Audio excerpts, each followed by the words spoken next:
नमस्कार विद्यार्थी मित्रांनो, कालच्या व्हिडिओमध्ये आपण कोणत्याही संख्येचा वर्ग कसा करायचा ते पाहिलं। आजच्या व्हिडिओमध्ये कोणत्याही पूर्ण वर्ग संख्येचं वर्गमूळ कसं काढायचं ते आपण पाहणार आहोत।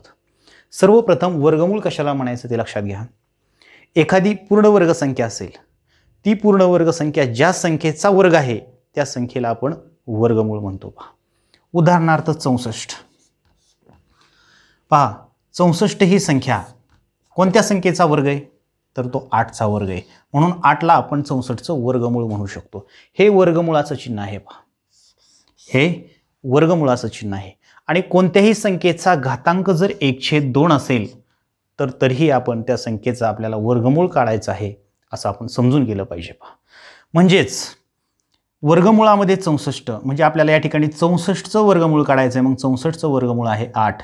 हेच तुम्ही असंही लिहू शकता 64 चा घातांक 1/2, तरी त्याचं उत्तर 8च असणार आहे। कोणत्याही संख्येचा घातांक जर 1/2 असेल तर आपण समजून जायचं आपल्याला त्या संख्येचं वर्गमूळ काढायचं आहे। मग 64 चं वर्गमूळ आपल्याला 8 सांगता येईल। आणखी एक उदाहरण पहा। मी म्हटलं 100, वर्गमूळामध्ये 100 म्हणजे आपल्याला या ठिकाणी 100 चं वर्गमूळ काढायचे, म्हणजे 100 कोणत्या संख्येचा वर्ग आहे तो आपल्याला शोधायचा आहे। तर 100 हा 10 चा वर्ग आहे। पहा म्हणजे 100 चं वर्गमूळ 10 आलं। हेच तुम्हाला असं देखील मांडता येईल 100 चा घातांक 1/2। बघा कोणत्याही संख्येचा घातांक जर 1/2 असेल तर आपल्याला त्याचं वर्गमूळ काढायचं असतं, लक्षात घ्या।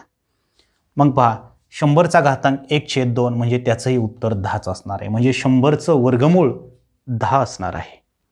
आणखी एक उदाहरण पहा। 225 चा घातांक 1/2 आहे, म्हणजे आपल्याला या ठिकाणी 225 चं वर्गमूळ काढायचं आहे। म्हणजे 225 ही संख्या कोणत्या संख्येचा वर्ग आहे ते काढायचे, तर 225 ही संख्या 15 चा वर्ग आहे। पहा म्हणजे या ठिकाणी 225 चं वर्गमूळ 15 आलेलं आहे।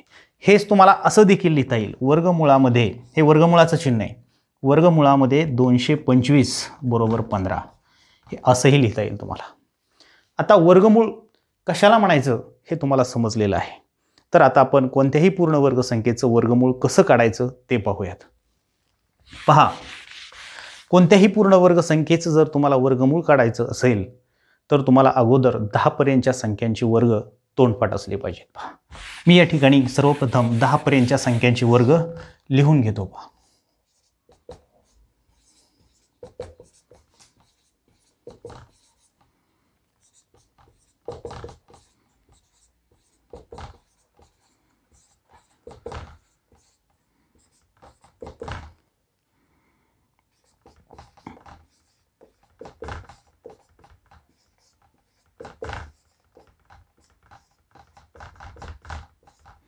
या ठिकाणी मी 10 पर्यंतच्या संख्यांची वर्ग लिहून घेतलेली आहेत।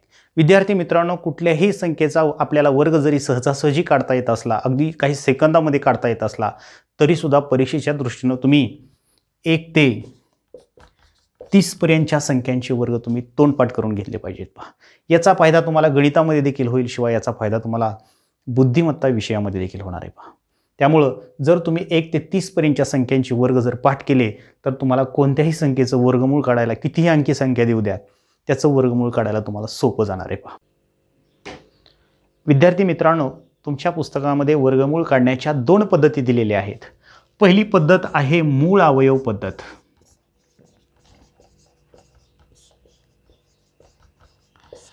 आणि दुसरी पद्धत दिलेली आहे भागाकार पद्धत।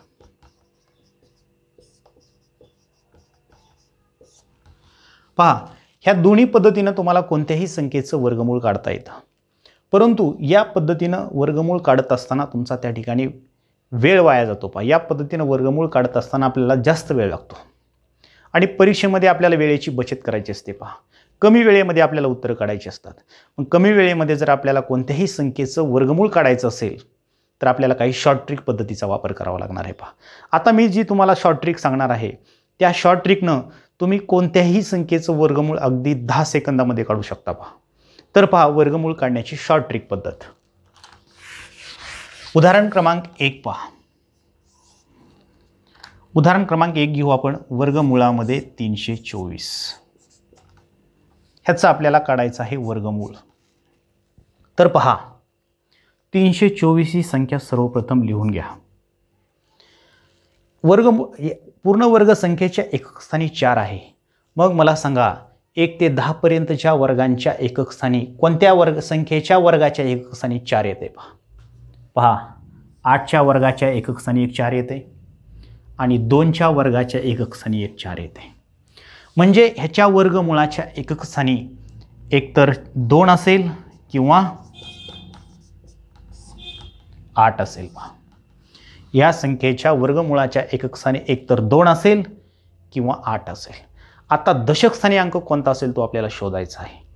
तर पहा वर्गमूळ काढायचे म्हटल्यानंतर 2 अंक सोडून द्या एककाकडून, उरला एकच अंक. मग मला सांगा ह्या उरलेल्या अंकामधून कोणत्या संख्येचा वर्ग वजा होऊ शकतो? तर त्याच्यामधून 1चा वर्ग वजा होऊ शकतो. 1चा वर्ग 1 आहे म्हणजे दशक स्थानचा अंक 1 असणार आहे. पहा म्हणजे इथंही 1 लिहा, इथंही 1 लिहा. आता पहा या संख्येचं वर्गमूळ एकतर 12 असणार आहे किंवा 18 असणार आहे. ह्या दोन्हीपैकी एक त्याचं वर्गमूळ आहे. दोन्हीपैकी नेमकं कोणतं ते आपल्याला ठरवायचं आहे. तर पहा दशक स्थानी आपण अंक 1 लिहिला, 1च्या पुढची संख्या 2, त्यांचा गुणाकार करा. बे 1 बे, गुणाकाराला 2. 2 पेक्षा ही संख्या कशी? पहा मोठी आहे.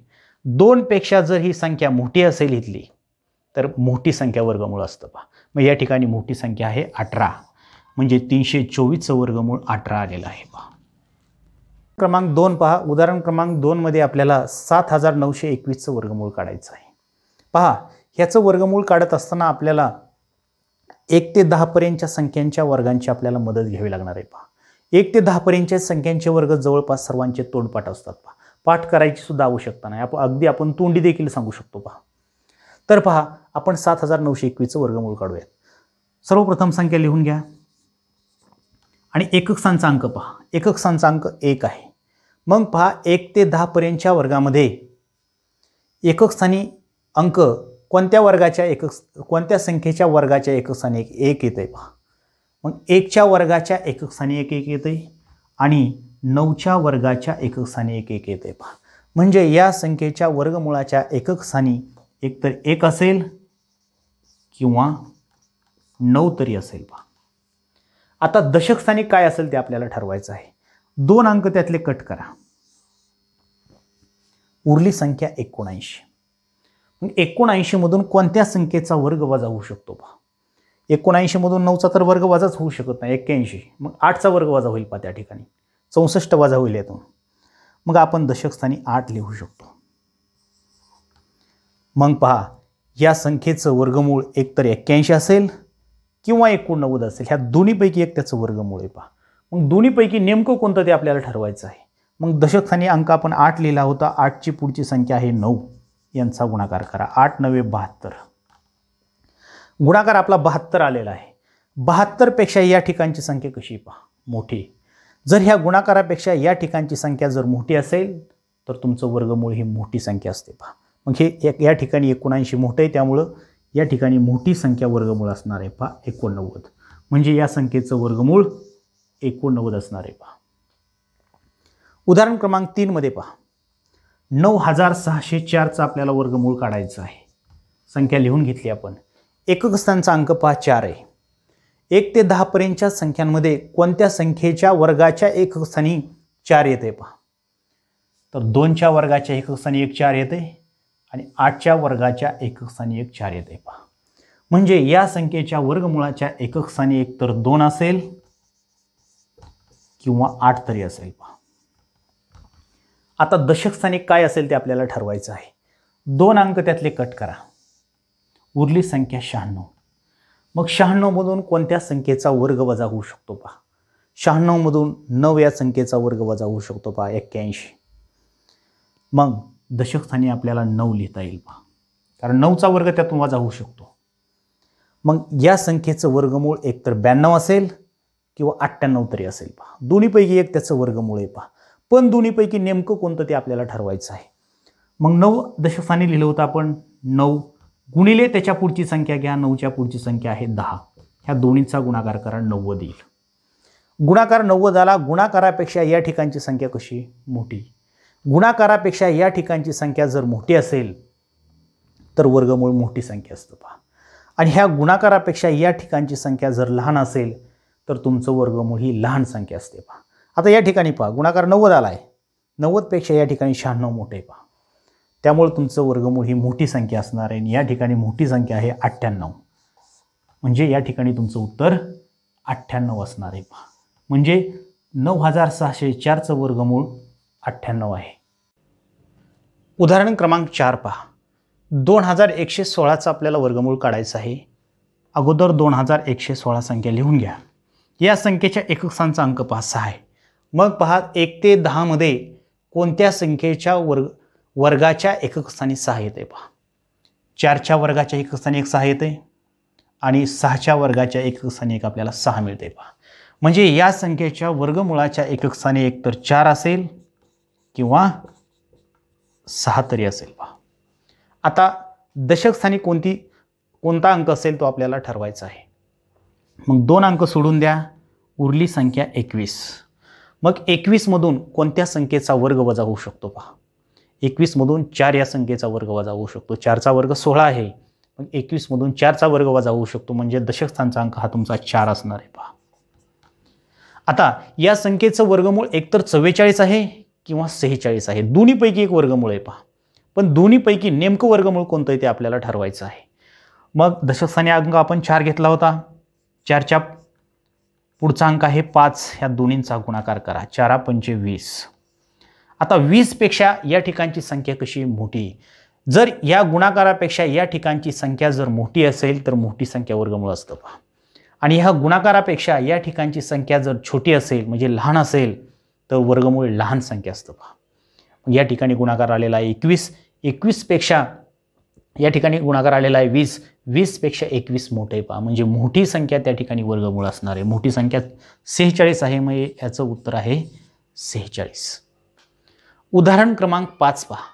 उदाहरण क्रमांक 5 मध्ये आपल्याला 15129चं वर्गमूळ काढायचं आहे. सर्वप्रथम संख्या लिहून घ्या. या संख्येच्या एकक स्थानाचा अंक पहा 9 आहे. मग 1 ते 10 मध्ये कोणत्या संख्येच्या वर्गाच्या एकक स्थानी 9 येते पहा. 7च्या वर्गाच्या एकक स्थानी 1 9 येते आणि 3च्या वर्गाच्या एकक स्थानी 1 9 येते पहा. म्हणजे या संख्येच्या वर्गमूळाच्या एकक स्थानी एकतर 3 असेल किंवा 7 तरी असेल पहा. आता दशक स्थानी कोणता अंक असेल ते आपल्याला ठरवायचे. 2 अंक सोडून द्या, उरली संख्या 151.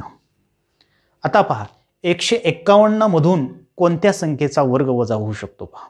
12चा वर्ग वजा होईल पहा त्यातून. 12चा वर्ग 144 आहे. मग त्या ठिकाणी आपण 12 लिहू शकतो पहा. म्हणजे या संख्येचं वर्गमूळ एकतर 123 असेल किंवा 127 तरी असेल पहा. पण दोन्हीपैकी नेमकं वर्गमूळ कोणतं आहे ते आपल्याला ठरवायचं आहे. मग आपण 12 लिहिलं होतं. 12च्या पुढची संख्या आहे 13. त्यांचा गुणाकार करा. 13 दोन्ही 26 ला 6 हातच्याले 2. 13 1 13, 13 2 15. गुणाकार आला 156. 156 पेक्षा या ठिकाणची संख्या कशी पहा. 151 छोटी पहा, लहान आहे. जर ह्या गुणाकारापेक्षा या ठिकाणची संख्या जर लहान असेल तर लहान संख्या वर्गमूळ असं लक्षात घ्या. मग तुमचं वर्गमूळ आहे 123, म्हणजे ह्याचं वर्गमूळ आलं 123. उदाहरण क्रमांक 8 पहा. उदाहरण क्रमांक 8 मध्ये आपल्याला दशांश अपूर्णांकामधील संख्या दिलेली आहे आणि त्याचा आपल्याला वर्गमूळ विचारलेला आहे. पहा सर्वप्रथम आपण असं समजायचं की दिलेल्या संख्येमध्ये दशांश चिन्हच नाही. दशांश चिन्ह नाही असं जर आपण समजलं तर संख्या होईल 27556. मग अगोदर आपण ह्याचं वर्गमूळ काढून घेऊयात. ह्याच्या एकक स्थानाचा अंक पहा 6 आहे. 1 ते 10 मध्ये कोणत्या संख्येच्या वर्गाच्या एकक स्थानी 6 येते पहा. 4च्या वर्गाच्या एकक स्थानी आणि 6च्या वर्गाच्या एकक स्थानी 6 येते पहा. म्हणजे या संख्येच्या वर्गमूळाच्या एकक स्थानी एकतर 4 असेल किंवा 6 तरी असेल पहा. आता दशक स्थानी काय असेल ते आपल्याला शोधून काढायचे. मग 2 अंक त्यातले कट करा आणि उरली संख्या कोणती पहा. 275. आता 275 मधून कोणत्या संख्येचा वर्ग वजा होऊ शकतो पहा. 275 मधून 16चा वर्ग वजा होऊ शकतो पहा. 16चा वर्ग आहे 256, तो वजा होऊ शकतो. मग आपण दशकस्थानी या ठिकाणी 16 लिहू शकतो. म्हणजे या संख्येचं वर्गमूळ ह्या दोन्हीपैकी एक असणार आहे पहा. पण दोन्हीपैकी नेमकं कोणतं ते आपल्याला ठरवायचं आहे. मग 16 लिहिलं होतं दशकस्थानी आपण. 16च्या पुढची संख्या आहे 17. नेहमी त्याच्या पुढच्या संख्येनं गुणायचं पहा. 17 सक्क 102, 102ला 2 हातच्या आले 10, 17 1 17 आणि 10 27. गुणाकार आला 272. 272 पेक्षा या ठिकाणची संख्या कशी पहा मोठी. ह्या गुणाकारापेक्षा जर या ठिकाणची संख्या मोठी असेल तर मोठी संख्या वर्गमूळ असतं पहा. मग ह्या दोन्हीपैकी मोठी संख्या कोणती? 166. मग हे या ठिकाणी तुमचं वर्गमूळ आहे. मग 166 इथं लिहून घ्या. आता ह्याच्यामध्ये आपल्याला दशांश चिन्ह टाकायचं आहे. याच्यामध्ये आपल्याला दशांश चिन्ह टाकायचं आहे. मग दशांश चिन्ह आपण टाकणार कुठं पहा. दिलेल्या वर्गसंख्येमध्ये दशांश चिन्हांच्या उजवीकडे 2 अंक होते. आता आपण त्याचं वर्गमूळ काढतोय. मग दशांश चिन्हांच्या उजवीकडे त्याच्या निम्म्यानं अंक पाहिजेत पहा. मग 2च्या निम्म किती? 1. म्हणजे एकच अंक सोडून आपल्याला या ठिकाणी दशांश चिन्ह टाकावं लागेल. म्हणजे या संख्येचं वर्गमूळ आलं 16.6. उदाहरण क्रमांक आता 9 पहा. उदाहरण क्रमांक 9 मध्ये आपल्याला या संख्येचं वर्गमूळ काढायचं. दशांश अपूर्णांकामध्ये आपल्याला संख्या दिलेली आहे आणि घातांक 1/2 आहे. घातांक 1/2 म्हणजे आपल्याला त्याचं वर्गमूळ काढायचं आहे. दशांश चिन्ह जर नाही असं समजलं तर त्या ठिकाणी संख्या आहे 1369. ती संख्या लिहून घ्या आणि आता ह्याचा आपण वर्गमूळ काढूयात. एकक स्थानचा अंक पहा 9 आहे. 1 ते 10 मध्ये कोणत्या संख्येच्या वर्गाच्या एकक स्थानी 9 येते पहा. 3च्या वर्गाच्या 1 येते आणि 7च्या वर्गाच्या एकक स्थानी 1 9 येते पहा. म्हणजे या संख्येच्या वर्गमूळाच्या एकक स्थानी एक तर 3 असेल किंवा 7 तरी असेल पहा. आता दशक स्थानचा अंक आपण पाहूयात कोणता आहे तो. 2 अंक सोडून द्या. उरली संख्या 13. 13 मधून कोणत्या संख्येचा वर्ग वजा होतो पहा. 3चा वर्ग वजा होईल पहा. 3चा वर्ग 9. यातून वजा करता येईल आपल्याला. म्हणजे दशक स्थानी 3 असणार आहे. तर आपण 3 लिहिले दशक स्थानी. त्याच्या पुढचा अंक 4. यांचा गुणाकार करा. 4 त्रिक 12. 12 पेक्षा या ठिकाणची संख्या कशी आहे? मोठी. मग मोठी संख्या तुमचं वर्गमूळ असणार आहे. मग या दोन्हीपैकी मोठी काय आहे? 37 आहे. 37 तुमचं या ठिकाणी उत्तर आलेलं आहे. या संख्येचं वर्गमूळ 37 आहे. मग 37 इथं लिहून घ्या. आता पहा, जी वर्गसंख्या आपल्याला दिलेली होती त्या वर्गसंख्येच्या दशांश चिन्हाच्या उजवीकडे किती अंक होते? 1 2 3 4 5 6. 6 अंक होते उजवीकडं. आपल्याला त्याचे निम्मे अंक करायचे. 6च्या निम्म किती? 3. मग आपल्याला 3 अंक सोडून दशांश चिन्ह टाकावं लागेल. एक अंक सोडला, दुसरा सोडला, तिसरा सोडला आणि मग आपल्याला या ठिकाणी दशांश चिन्ह द्यावं लागेल. आणि त्याच्या दशांश चिन्हाच्या डावीकडे काहीच नाही म्हणजे त्या ठिकाणी 0 असणार आहे पहा. म्हणजे आपलं उत्तर आलेलं आहे 0.037. आजच्या व्हिडिओमधील शेवटचं उदाहरण पहा. या ठिकाणी आपल्याला या संख्येचं वर्गमूळ काढायचं आहे. असं समजा की ह्या संख्येमध्ये दशांश चिन्हच नाही. दशांश चिन्ह नाही असं जर समजलं तर संख्या होईल 82,944 आणि ह्या संख्येचं आपल्याला वर्गमूळ काढायचं आहे. म्हणजे ह्याचा एकक स्थानचा अंक पहा 4 आहे. मग 1 ते 10च्या वर्गामध्ये कोणत्या संख्येच्या वर्गाच्या एकक स्थानी 4 येते पहा. 2च्या 1 येते आणि 8च्या 1. म्हणजे या संख्येच्या वर्गमूळाच्या एकक स्थानी एक तर 2 असेल किंवा 8 तरी असेल पहा. आता दशक स्थानी काय असेल ते आपल्याला शोधायचं आहे. 2 अंक त्यातले कट करा. उरली संख्या 829. मग 829 मधून कोणत्या संख्येचा वर्ग वजा होईल? 29चा वर्ग त्यातून वजा होतोय का पहा. 29चा वर्ग आहे 841. नाही वजा होऊ शकत त्यातून. मग 28चा वर्ग वजा होतोय का पहा. 28चा वर्ग आहे 784. यातून नक्कीच वजा होईल पहा. म्हणजे या ठिकाणी आपल्याला 28 लिहिता येईल पहा. आता या ठिकाणी आपण 28 लिहिले. 28च्या पुढची संख्या आहे 29. आपण यांचा गुणाकार करूयात. 28 गुणिले 29. 9 9 गुणा 8 9 72ला 2 41 7. 9 2 18 18 आणि 7 25. 0 घ्या. 2 8 16ला 6 हातच्याला 1. 2 2 4 आणि 1 5. यांची बेरीज करा. 812. गुणाकार 812 आलेला आहे. आता ह्या गुणाकारापेक्षा या ठिकाणची संख्या पहा कशी आहे? मोठी. या गुणाकारापेक्षा जर या ठिकाणची संख्या मोठी असेल तर मोठी संख्या वर्गमूळ असते पहा तुमची. मग या दोन्हीपैकी मोठी संख्या कोणती पहा? मोठी संख्या ही आहे. म्हणजे हे या ठिकाणी तुमचं वर्गमूळ आहे. मग 288 या ठिकाणी लिहून घ्या. आता त्याच्यामध्ये आपल्याला दशांश चिन्ह टाकायचं आहे. पहा, दिलेल्या वर्गसंख्येमध्ये दशांश चिन्हाच्या उजवीकडे एकूण अंक किती होते पहा. 1 2 3 4 5 6 7 8 8 अंक होते पहा. मग त्याच्या निम्मे करायचे आपल्याला उजवीकडे. आता आपण जर 8च्या निम्मे केले तर 4 होतील पहा. मग 4 अंक सोडून आपल्याला दशांश चिन्ह टाकावं लागेल. मग एककाकडून आपण 4 अंक सोडून देऊयात. 1 2 3 चौथा अंक काहीच नाही म्हणजे 0. मग दशांश चिन्ह द्या. दशांश चिन्हाच्याही डावीकडे काहीच नाही म्हणजे त्या ठिकाणी आपल्याला 0 द्यावा लागेल. म्हणजे आपलं उत्तर आलेलं आहे 0.0288. हे आपलं या ठिकाणी उत्तर आलेलं आहे. पहा, ज्यावेळी तुम्हाला अशी दशांश अपूर्णांकातली संख्या दिली जाते तेव्हा दशांश चिन्हांच्या उजवीकडं नेहमी समसंख्येमध्ये अंक असतात, लक्षात घ्या. जर दशांश चिन्हांच्या उजवीकडे जर तुम्हाला विषम संख्येमध्ये अंक दिले तर समजून जायचं ती वर्गसंख्या नाही.